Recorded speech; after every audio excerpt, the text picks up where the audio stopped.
ईश्वर या भगवान के बारे में हम कितना जानते हैं? यही ना कि इस ब्रह्मांड को बनाने वाले वही हैं। वही कुछ लोगों के लिए यह इकाई एनर्जी के रूप में भी मौजूद हो सकती है। और शायद इसलिए इस ब्रह्मांड के निर्माता कहे जाने वाले भगवान को समझने की ओर हमारे झुकाव का दबाव और खिंचाव अटूट बना हुआ है। और अब ऐसा लगता है कि फिजिसिस्ट्स ने हमारे ब्रह्मांड के बनने से जुड़े सारे सवालों का जवाब ढूंढ लिया है। जी हाँ, गॉड पार्टिकल, जिनको हिग्स बोसॉन के नाम से भी जाना जाता है, यह वो जवाब है जो हमें भगवान से जुड़े दबाव और खिंचाव का जवाब देते हैं। तो ये गॉड पार्टिकल्स है क्या? क्या यह एक वेव या फोटोन है जो अंतरिक्ष की सतह पर घूम रहा है, या फिर यह असल में वो इकाई है जिसे हम अब तक ढूंढ रहे हैं? ऑर्बिट इंडिया में आपका स्वागत है।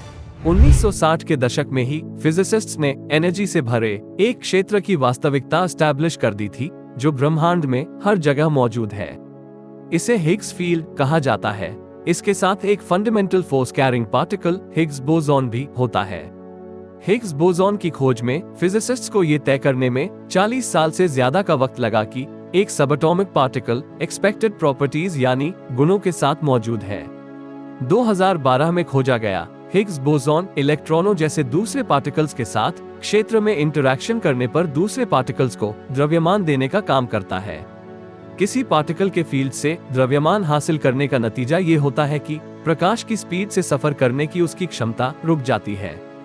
किसी चीज को इस तरह से द्रव्यमान देने की इस घटना को हिग्स इफेक्ट कहा जाता है।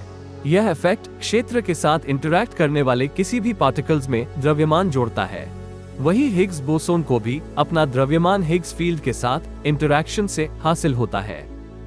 ठीक वैसे ही जैसे हमारा इंटरैक्शन भगवान से होता है। जब हम उदास हो जाते हैं तब हम अपने सवालों के जवाब के लिए भगवान का सहारा लेते हैं, जो हमें एक निश्चित मात्रा में आश्वासन देता है। सर्न के मुताबिक जहां गॉड पार्टिकल की खोज हुई उसका द्रव्यमान 125 बिलियन इलेक्ट्रॉन वोल्ट है। यह एकमात्र शुरुआती यानी एलिमेंट्री पार्टिकल है जिसमें कोई स्पिन नहीं है। इसका मतलब यह है कि यह पार्टिकल्स एक प्रोटॉन से 130 गुना ज्यादा बड़ा है। हिग्स फील्ड के बारे में दिलचस्प बात यह है कि यह विभिन्न दूसरे फंडामेंटल पार्टिकल्स को द्रव्यमान देता है। ये बताता है कि हिग्स फील्ड और हिग्स मैकेनिज्म के बिना सभी फंडामेंटल पार्टिकल्स प्रकाश की स्पीड से ब्रह्मांड के चारों ओर दौड़ रहे होंगे।